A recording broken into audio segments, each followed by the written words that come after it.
How's it going, everybody? I'm back. So I know it's been a bit, but it's not like I've been doing nothing. I've been going to a lot more live concerts. That's been a lot of fun. Expanding on my vinyl collection. Still don't have a vinyl player, but I've been trying to separate work and play more. Been trying to play more games on my secondary computer. And I've reached a new low. So yeah, I've been having a lot of weird computer issues, and I just want to get some of it out and just talk about some of the weird nonsense I've been dealing with over the past, a few months. Biggest thing is that I've switched off of Fedora Linux and I'm now using Arch Linux. Which, yes, haha, I use Arch, by the way, now. And for those of you who aren't in the know, I want to make this as approachable as possible. Arch Linux is one of the more difficult, quote-unquote, distros that you can install. I put difficult in quotation marks because it really isn't that hard, you just gotta learn, Key benefit that you get from Arch Linux is that everything is kind of laid bare and it's like the most stripped down basic version of Linux. Like when you install this thing, it doesn't even come with a desktop. You got to install that manually, which I know might sound annoying, but really it just lets you set up your system exactly the way you want it. While having a bunch of programs come with your install might be convenient, if you're not going to use them, you then need to spend the time to remove them, So you're kind of just avoiding that step of trimming down your system and removing all these packages you don't want, and you just have this bare skeleton that you can build on top of. It's definitely not for everyone, and if you're still on the fence about Linux, don't use Arch, just go with Linux Mint or something. But as someone who's been using Linux for 3 years at this point, it's actually not that bad. And now that I have everything set up, I have systems in place where I can back up my home directory, and if anything goes wrong, foreshadowing, I can just restore my home directory and get everything set up exactly the way I need it to. And oh boy, I've had a lot of things go wrong with this Linux install, let me tell you. Okay, so this whole story takes place over the course of a week or two. And it all starts when one day, out of nowhere, DaVinci Resolve, my editing software, just refused to boot. It refused to boot on both my main system and my secondary system, which is running Nobara, a fork of Fedora Linux. So if both my computers, running two relatively distinct versions of Linux, both had this problem and were replicating the exact symptoms between each other, there must be a problem with the software, right? So I go on forums like Reddit or the DaVinci forums or the Arch Linux forums, and I try my best to find a root cause for why this is going on, or maybe just someone who's also having the same problem as me. But as with most problems that I have with my Linux install, it seems like my problem is very specific to me and no one else is having these problems. Oh joys. And the DaVinci Resolve forums and subreddit, they're mostly catering towards Windows users, so anything Linux related is going to be kind of buried and not really get a whole lot of attention. It's unfortunate, but this is the reality that I chose to live in. Hey, it's me in the editing room. So I forgot to mention during the initial recording of this video, in order to fix DaVinci Resolve, I thought that I would install a different version, specifically the AUR package, but the root directory that I had defined when installing my Arch system for the first time was far too small. So I tried to upsize my root partition, fucked up, completely ruined my Arch install, had to reinstall it. That took 45 minutes to an hour. And then while trying to copy over my system that I had already backed up previously, I fucked up my system again, so I had to reinstall Arch a third time. So that was another 45 minutes to an hour that I wasted doing basically nothing. So, yeah, fun times.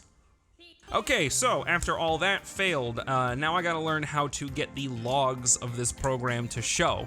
Honestly, probably should have gotten the logs first before I started browsing forums, but you only know the most efficient way through a problem after you've already solved it, right? I don't really know how to do this in a lot of cases. It's very difficult for me. I don't really know journal CTL commands because Even though I've been using Linux for like 3 years, I'm still no expert. And after failing to get that working, I decide to then turn to my Discord server, and I just start fucking bitching about how things won't load anymore.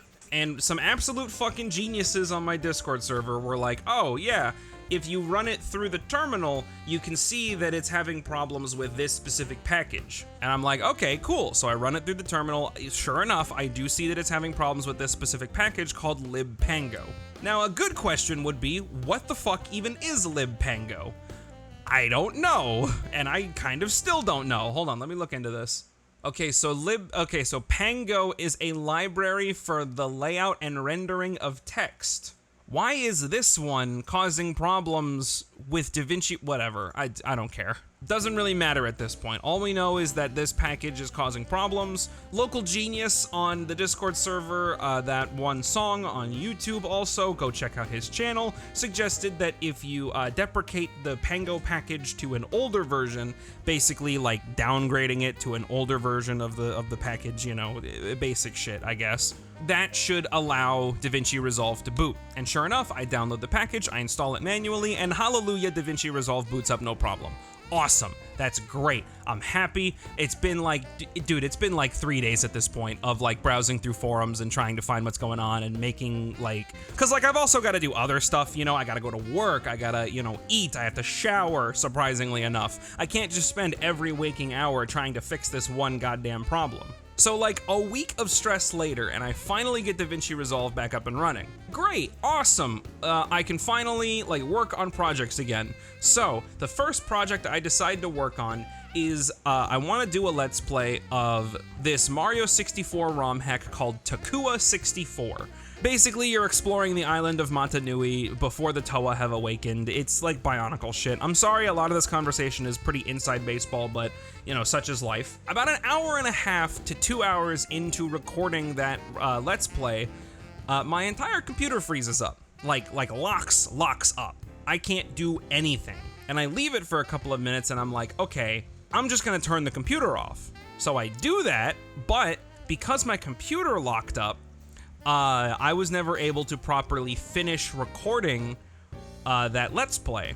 So my footage drive just got completely corrupted. The exact wording is that there is a bad magic number on a superblock. And I'm like, great, I have no fucking clue what that means. So I use the built-in Linux tools to try to troubleshoot the problem and try to understand if I can fix it or not. But, you know, silly me, the footage drive that I have is a holdover from when I was still using Windows like 3 or 4 years ago. So guess what? My footage drive is still the NTFS file format, not ext4. The reason why this is a problem is because NTFS is a proprietary file system that Linux people haven't really messed with a whole lot because it doesn't belong to them. Like, if you're so deep into Linux that you're using programs like FSCK, why the fuck are you still using NTFS file formats?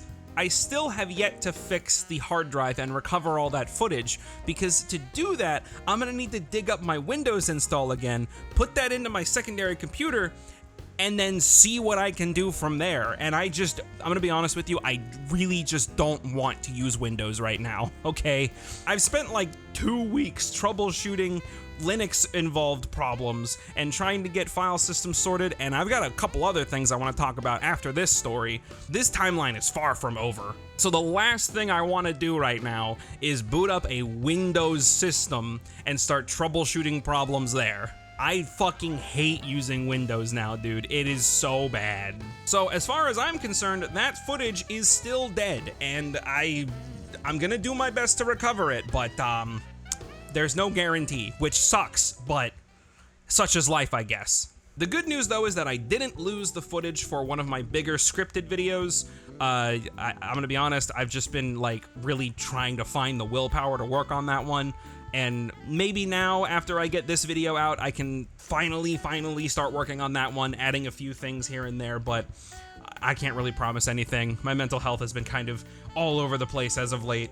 So the good news is that I didn't lose really important footage of projects I was working on right now. Great. I only lost all my D&D footage, the footage of the Takua 64 project I was working on, and a few other things.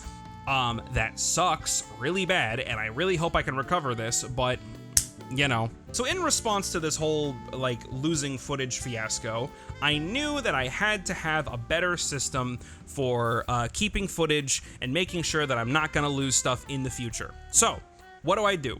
I decide to set up a ZFS Mirror. Look, we are deep into shit right now.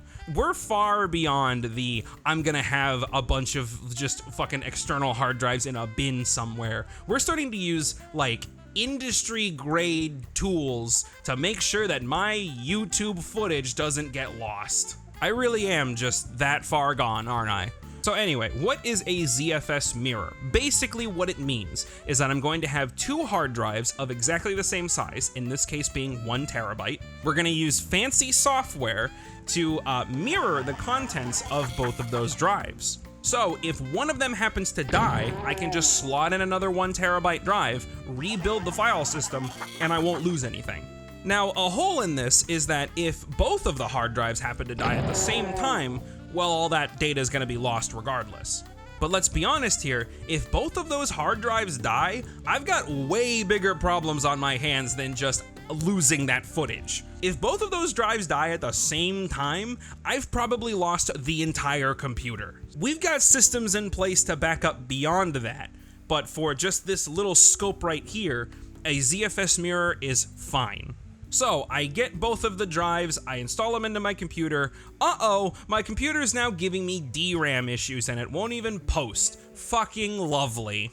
I then spend the next 2 hours troubleshooting and diagnosing problems with my DRAM, and essentially how I fixed it was, I don't know, I just fucking I reseated the RAM a couple of times, I switched them around a couple of times, and then just magically decided to boot. I don't know what's going on. I genuinely don't know how I fixed it, but I fixed it. I'm recording this video now, and I'm writing this, like, recording here over to my footage drive right now. So it's fine. Well, footage drive, it's not really a drive anymore, it's more of a directory. Because it's, you know, 2 drives acting as one shared pool of data. You know, it's a ZFS Mirror, you know? It's just 2 drives acting as one big folder on my system, and it's got like 900 gigs. 900 gigs of redundant, safe storage that if anything happens to one of those drives, I'll just put a new one in and it'll all be good. That safety net is actually really fucking good for me right now. And it's what I would recommend you try to set up if you happen to be in a similar space to me. I'm sure there's a way to do this on Windows, but I wouldn't count on it. I don't know. Windows is weird.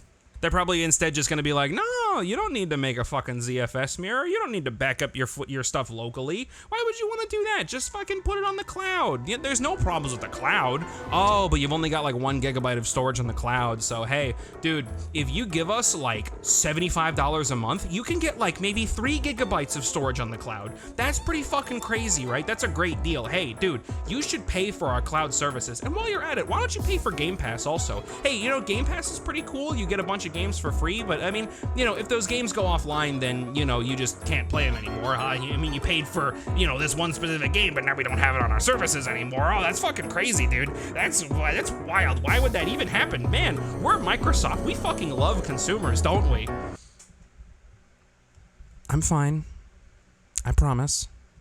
Okay, anyway, yeah, after all that, I finally have my system up and running. It's like, it's running just as good as it was before. The only downside now is that I have to make sure that my system doesn't upgrade my libpango package, because if it does, then I'll have to reinstall the old one again. Honestly, I don't even care at this point. I just want to fucking work on videos again, and I wanted to exercise a little bit of like, I'm gonna make a smaller video and not stress over like being a perfectionist and making sure every little detail is right, but when I'm making a fucking thing. You can probably hear my fan going in the background, because guess what? I live in Texas and shit still fucking sucks here. Dude, it is the beginning of November and it is 80 fucking degrees outside. What is that? So yeah, I'm just trying to like make things still. I'm really trying to break myself of the habit of like being a perfectionist and one-upping my last project and doing everything perfectly and making sure it's all good, because like that is just poison to my brain, and you should not hold yourself to those standards either. So I'm kind of just practicing what I've been trying to tell myself for a little bit. So, hey, hopefully this video was good. Like I said earlier, I have a Discord server. There'll be a link in the description, and that link will be active for like 30 days or something, because, you know, Discord is weird and they don't let you have permanent links anymore. I mean, I guess it's a good thing, but, you know, you got a month to join the Discord server using that link. If you don't, oh well, you know, I'm sure I'll talk about it again later. I have a Patreon. Here's all the people who decide to give me money for some reason, which I do really appreciate, but why? And I am still working on bigger projects, I promise. And I'm trying to work on things for the second channel. Like, I want to do more Let's Play stuff, and I want to do like smaller content. But you know, everything has just decided that I'm not going to work on videos right now. So this is the first video I've been able to work on in like a month. So yeah, fun. Hopefully now I'm past the worst of it, and I can get back to doing whatever it is I do on this channel. Thanks for watching this far. Thanks for just being patient with me. I know that I just kind of disappeared for a while, and I just kind of didn't really do much. But I'm trying to fix that, and I'm trying to like do stuff. So I don't know. I'm just kind of talking in circles now. Have a good one, everybody.